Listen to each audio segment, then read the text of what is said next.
In this Nano review video, we're going to talk about the definition of sine and cosine.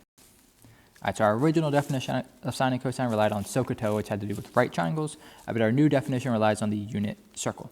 And the basic idea is this: we have this angle, which is called A, and it's inside the unit circle. All right, that angle is going to hit the unit circle at some point, and we call the x value the cosine of the angle, and the y value the sine of the angle. So it's kind of the most important definition. Cosine's x values, sine is y values.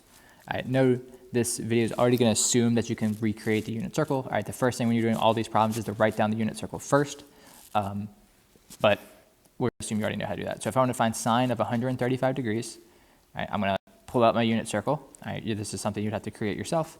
And then 135 degrees is here. It hits the unit circle at this point, and sine is the y value, so it's the square root of 2/2. All right, that number and that number are the same. Cosine of 210.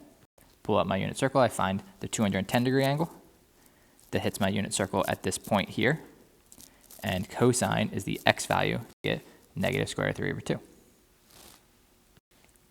Sine of 300, unit circle, find 300, that's there, hits the unit circle at this point, and sine is the y value, negative square root of 3/2. So we get the same answer we got in the last example, but just in a different location on the unit circle.